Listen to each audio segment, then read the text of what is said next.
Dear students, welcome to Wind Basics 2. Before I discuss with you Basics 2 of wind, I tell you a very small story. Once upon a time, a wolf resolved to disguise his appearance in order to secure food more easily. What is it? Once upon a time, a wolf resolved to disguise his appearance in order to overcome harsh hunger, therefore to secure food more easily. Now, the wolf encased in the skin of a sheep. The wolf encased himself in the skin of a sheep, appearing like a sheep. So, it entered into a flock. It entered into a flock of a sheep. Now, after entering into the flock of sheep, it encased, it was also looking like in his own term. He deceived the shepherd with his costume. Of course, as usual in the evening, the shepherd shut up all the sheep in a backyard and he made the entrance gate thoroughly secure, gone home. Of course, in the midnight, he just came to the place where all his sheep are thoroughly secured, and he wanted one of the sheep for next day eating, that is the meat preparation. Once he entered the sheep, of course, he mistakenly caught up the wolf instead of a sheep which was encased in the skin of the sheep. Okay, the shepherd killed him instantly, thinking that it is the sheep. What is the meaning of it? Harm seek, harm find. If somebody thinks to do harm to someone, he himself gets harmed. In other words, you cannot escape your fate. Now let's go into our class. Here, simple things of the wind basics we try to understand. The differences between mountain and valley winds. Now, the daytime valley winds and nightly valley winds are the commonly found in the mountainous regions. The differences between the mountain winds and valley winds, these are the local winds, are mountain winds blow from mountain upslope to the base. Valley winds blows from valley base to upslope, base of the valley to upslope. Mountain winds blows from mountain upslope to base. Say for example, when you go to mountainous regions, mountainous areas, or you can say hilly areas where of course hills are very high. If you observe in the night, the towel or the cloths or small light grass which you feed to the animals, they are usually blown out during the night time in the mountain area. It is because the mountain winds blow from mountain upslope to the base. Of course, in the valley areas, blows from valley base to the upslope. The mountain winds occurs during the night. That's why I told a half minute back that when you see in the mountain areas or high hill areas, during the night time winds blow, the use of fans, the use of other comforts for good wind is less in the mountain areas because the mountain winds occur during the night time. Exactly reverse, the valley winds occurs during the daytime. The mountain winds are concerned cooling of air close to the slope of the mountain or hills takes place, Overheating of the air adjacent to the slope of the valleys takes place as far as valley winds are concerned. This is what we call the adiabatic heating decreases the phenomena, adiabatic cooling decreases the valley phenomena. Of course, mountain winds are known as katabatic winds and valley winds are known as anabatic winds. Valley winds, anabatic, mountain winds, katabatic. These are the mountain winds and valley winds. Why we discussed here are, there are so many hills which may be varying from different heights in those areas when crops are grown or animals are reared or horticultural plantations are grown. Basically, this is a basic course. Okay, you should know that in the mountain areas, winds are usually in the night time they occur.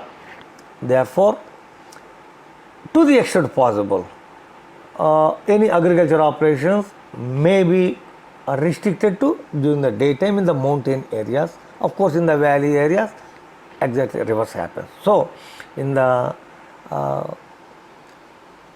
smaller areas, okay, these winds help, the knowledge of mountain and valley winds help you to recommend certain agriculture operations or certain technological intervention to the farmers. That's why we discussed. Now, there is another term called as land breeze and sea breezes.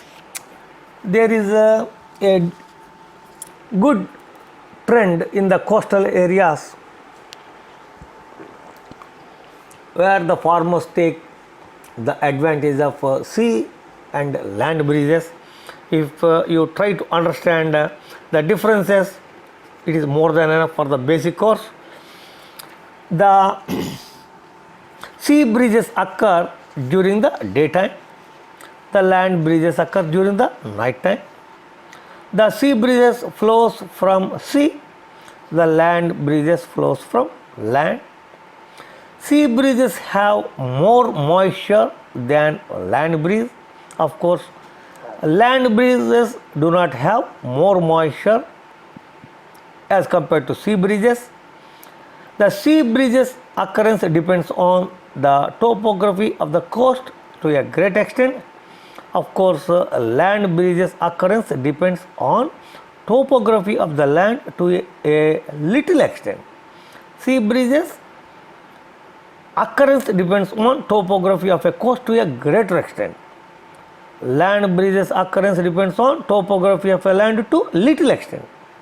Of course, sea breezes modifies weather on hot summer afternoons. Land breezes produces cooler winters and warmer summers.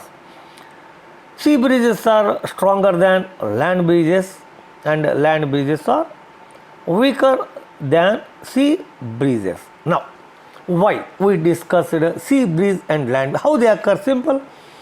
During the daytime, 6 o'clock, 7 o'clock, 8 o'clock, 9 o'clock, 10, 11, 12, of course, around 12, 12:31, the land mass gets heated up near the oceans. Of course, sea breezes and land breezes, the area of effect of these breezes are to a limited extent, maybe some 25 to 50 kilometers from the sea surface only. Okay, these are the local winds like mountain and valley winds, which we discussed a couple of minutes back. Now, the scientific process which drives the sea breezes and land breezes are, when you are studying in a university or college for your PG or PhD, you can see these sea and land breezes.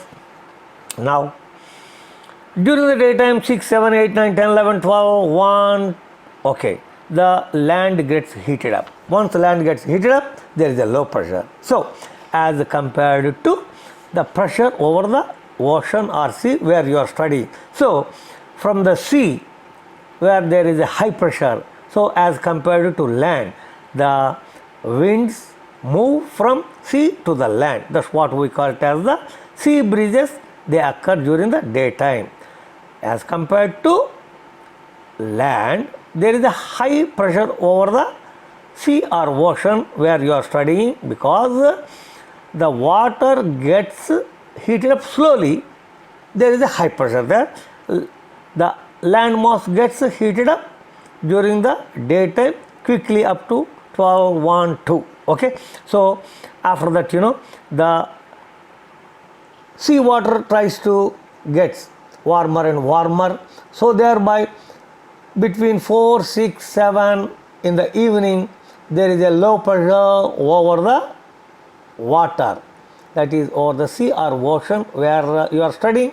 So from the land, the wind blows towards the low pressure of the sea or ocean. Okay, so land breezes occur during the night time or evening time. That's why in the coastal areas, whatever the fans, whatever the mechanical interventions you do, you will not find comfortable between 5, 6, 7 and 8, okay, in the evenings, because the land breezes are predominant. Most of the wind goes into the sea. So by taking the advantage of these land and sea breezes, you can recommend certain farming operation. That's why we discussed sea and land breezes and mountain and valley winds. Now a very simple small two subtopics are there in the wind. The wind terminology, as I said, wind word, leeward. The direction from which wind is blowing is known as windward. The direction to which the winds move, the direction to which the winds move or blows is known as leeward. Veering wind, backing wind. Okay, what is veering wind?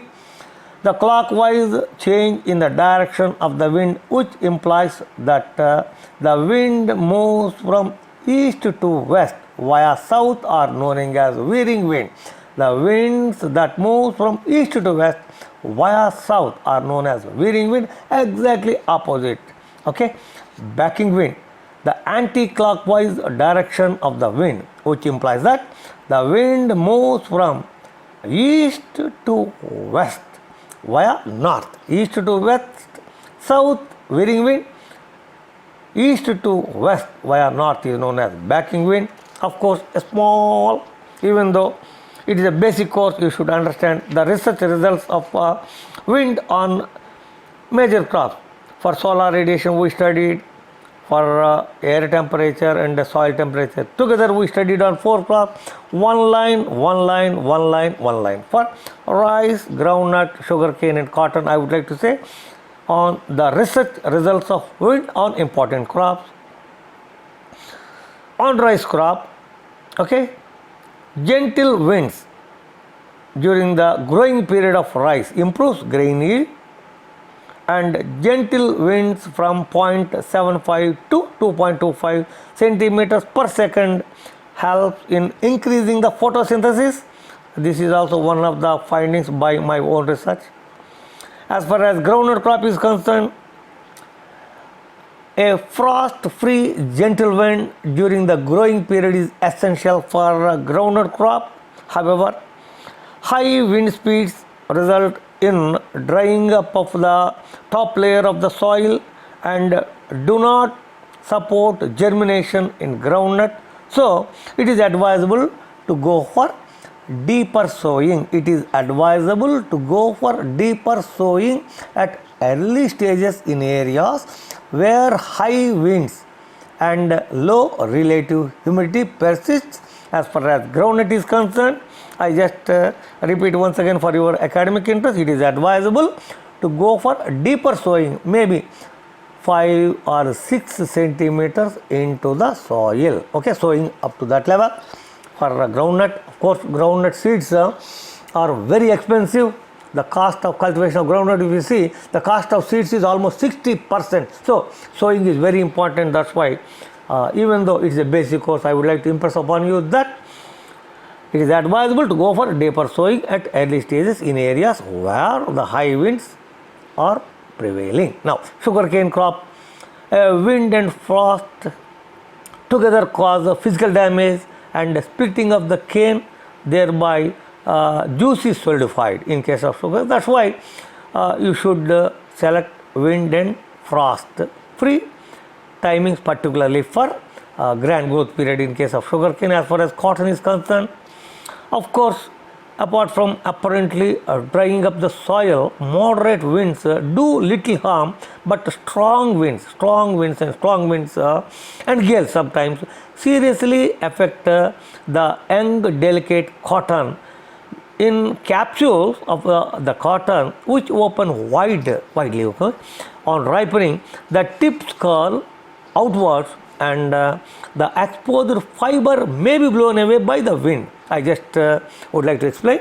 When the cotton capsules are wide opened, the tips curl outwards when high winds are blowing, and the exposed fiber, what we wanted is fiber from the cotton, it may be blown away by the high winds. So this is the research results, very comprehensive, one line for rice, groundnut, sugarcane and cotton.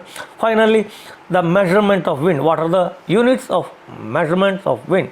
Units of measurements of wind: knot, KNOT, knot, kilometer per hour, miles per hour, meter per second, feet per second. Okay, good. May God bless you. Thank you very much.